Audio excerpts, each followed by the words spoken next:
If your feet tingle at night, if your toes feel numb during the day, or if you feel burning, stabbing, or electric sensations that seem to come from nowhere, stay with me for the next few minutes. Because what I'm about to share may explain why neuropathy worsens after 60.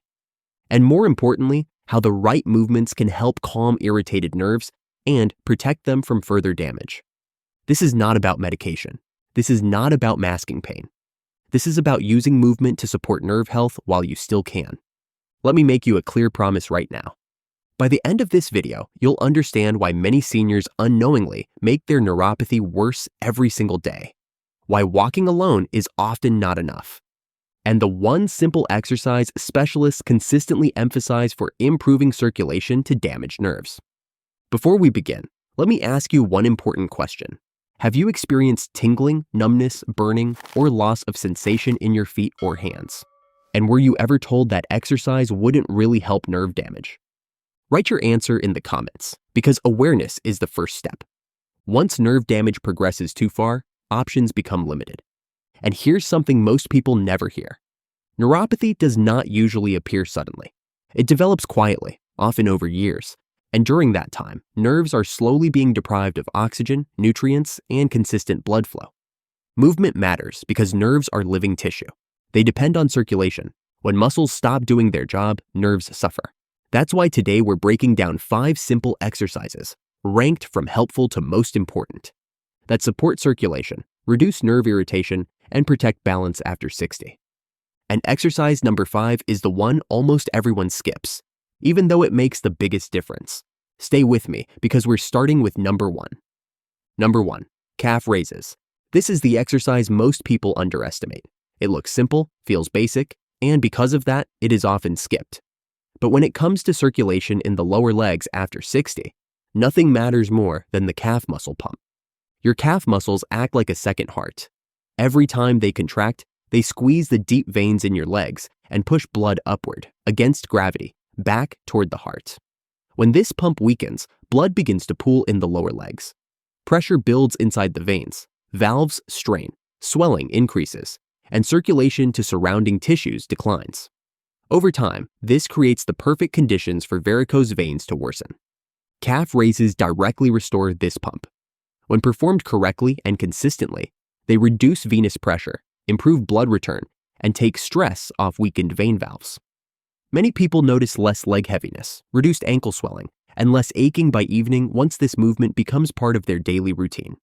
This is why calf strengthening is repeatedly emphasized in vascular and rehabilitation guidelines, referenced by organizations such as the Mayo Clinic and the National Institutes of Health. The mechanism is simple. Stronger calves mean better blood movement and less stagnation in superficial veins. This matters even more after 60. With age, calf muscle mass naturally declines. At the same time, sitting becomes more frequent. That combination shuts down the very system veins rely on to move blood efficiently. Walking helps, but walking alone does not fully load the calves through their complete range of motion.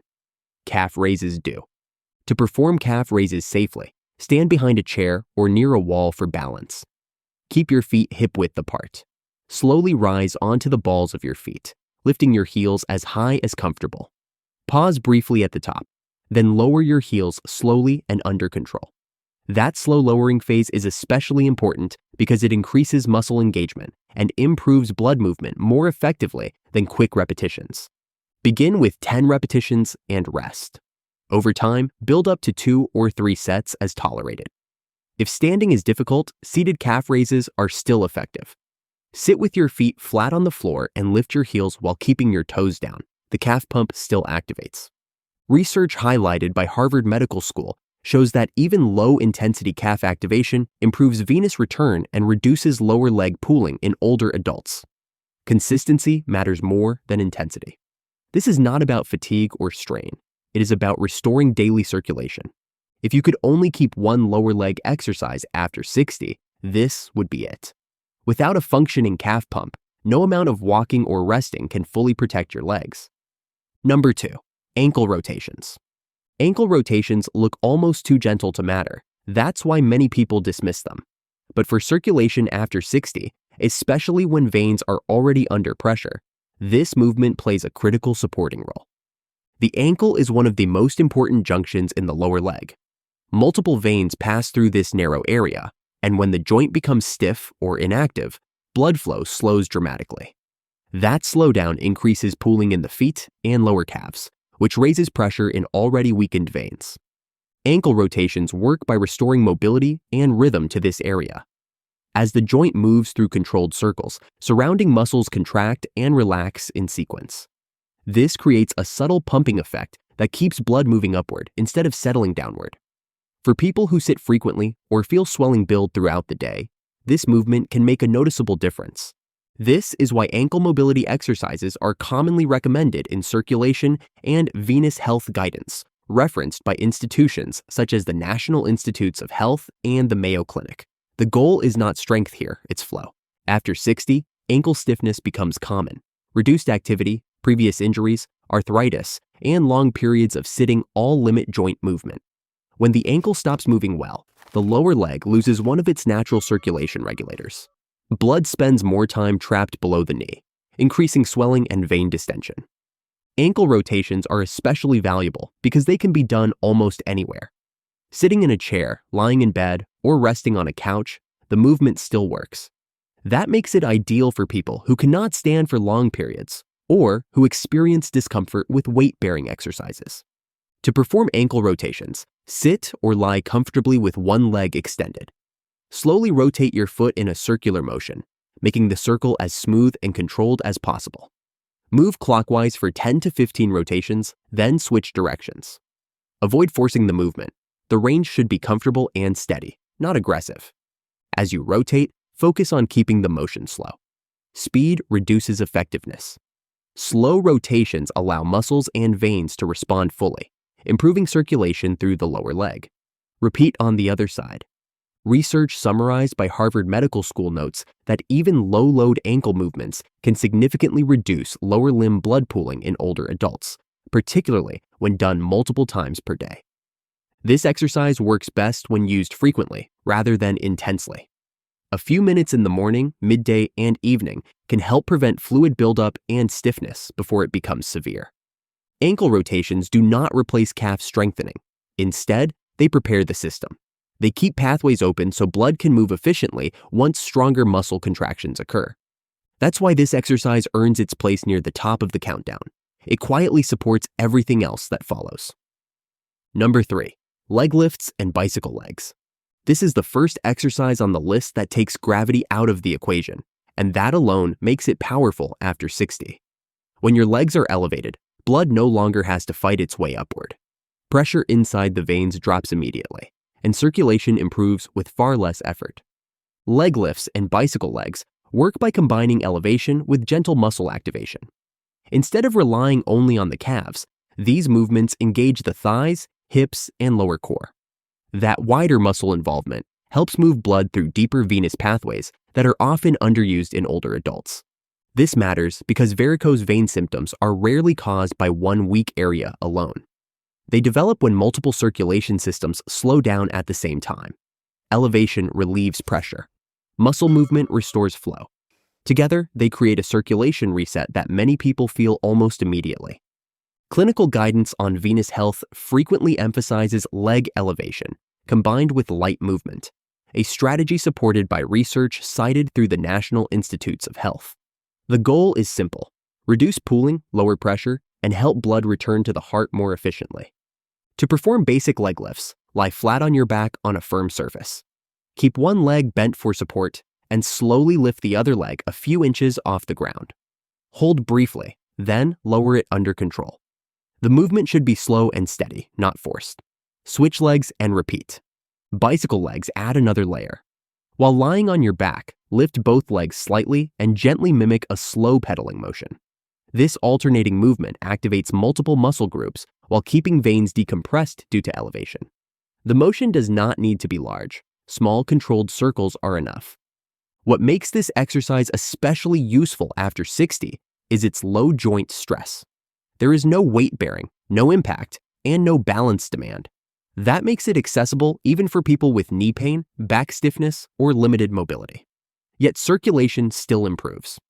Guidance summarized by the Mayo Clinic notes that leg elevation exercises are particularly effective for reducing evening swelling and discomfort in people with venous insufficiency. When done regularly, they help prevent fluid buildup that stretches veins and worsens symptoms over time.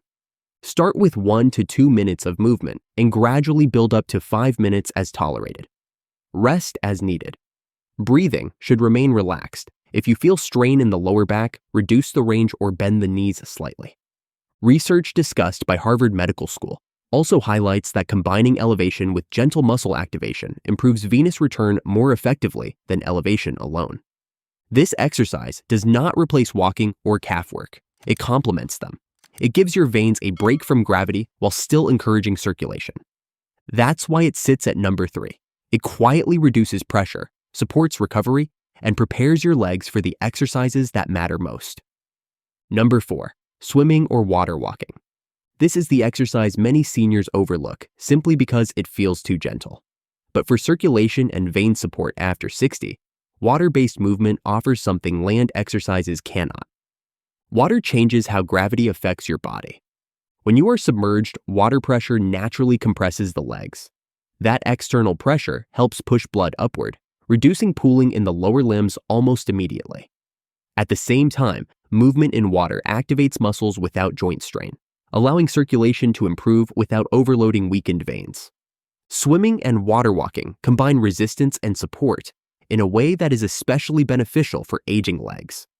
Every movement through water creates gentle resistance that activates the calves, thighs, and hips. Unlike land-based exercise, this resistance is evenly distributed, reducing sudden pressure spikes inside superficial veins. This is why aquatic exercise is frequently recommended in circulation and vascular health guidance, referenced by organizations such as the Mayo Clinic and the National Institutes of Health. The goal is steady blood movement without excessive vein strain. Water walking is often the best starting point. In waist-deep or chest-deep water, simply walking forward and backward engages the leg muscles, while water pressure supports venous return. The deeper the water, the greater the compression effect. That compression mimics the benefit of medical compression stockings, but dynamically with movement. Swimming adds another layer. Gentle strokes activate multiple muscle groups at once, improving circulation not only in the legs, but throughout the body. Importantly, swimming keeps the legs horizontal, reducing the gravitational pull that normally works against vein function when standing. This exercise is especially valuable for people who experience pain, stiffness, or balance issues on land. There is no impact, no risk of sudden joint loading, no fear of falling, yet circulation continues to improve. Research summarized by Harvard Medical School highlights that aquatic exercise improves venous return and reduces lower limb swelling in older adults more comfortably than many land-based options. You do not need long sessions. 10 to 20 minutes of gentle movement is enough. The key is consistency. 2 to 3 sessions per week can significantly reduce end-of-day heaviness and ankle swelling. Swimming and water walking do not replace calf strengthening. Instead, they unload the system. They reduce pressure while keeping blood moving, giving veins a chance to recover between more targeted exercises. That's why this movement earns the 4th position. It supports circulation while protecting joints, making it one of the safest options available after 60. Number 5, ankle pumps. This is one of the simplest movements for circulation, and that simplicity is exactly why it works. When the feet stay still for long periods, blood begins to settle in the lower legs. Gravity pulls it downward, pressure builds inside the veins, and swelling slowly increases. Over time, this constant pooling weakens vein walls and strains already fragile valves. Ankle pumps interrupt that process. The movement is straightforward. You pull your toes upward toward your body, then point them away. That action contracts and relaxes the calf muscles in a controlled rhythm. Each repetition gently squeezes the deep veins in the lower leg and helps move blood upward toward the heart. This is why ankle pumps are widely used in circulation and vascular health programs referenced by organizations such as the National Institutes of Health. They are commonly prescribed in hospitals and rehabilitation settings because they keep blood moving even when standing or walking is limited. After 60, long periods of sitting become more common. Time spent watching television, riding in a car, or resting during the day reduces natural leg movement. Without regular muscle contractions, blood flow slows and swelling becomes more noticeable by evening. Ankle pumps replace that missing movement. To perform ankle pumps, sit comfortably in a chair or lie down with your legs extended. Slowly pull your toes up toward your shins, then point them away. The motion should be smooth and controlled. Avoid rushing. The goal is steady circulation, not speed. Start with 15 to 20 repetitions per foot. Rest briefly, then repeat. These can be done multiple times per day, especially after long periods of sitting or when you notice tightness in your ankles or feet. Guidance summarized by the Mayo Clinic notes that frequent low-intensity ankle movements help reduce venous stasis and manage lower leg swelling in older adults. Research discussed by Harvard Medical School also shows that simple ankle flexion improves blood flow through the lower limbs. Ankle pumps are not designed to be intense. Their value comes from repetition and consistency. Done regularly, they help prevent pressure buildup in the legs and support healthier circulation throughout the day. So there you have it, 5 simple exercises that specialists rely on to improve circulation, reduce pressure in the legs, and protect mobility after 60. Now I want to hear from you. Which of these exercises surprised you the most, or which one are you starting today? Drop a comment below. We read every single one. And before you go, don't skip the next video on your screen. It reveals one wall-based exercise specialists now say it works better than walking for improving leg circulation and stability after 60. Watch that next. It could change how you take care of your legs from here on out.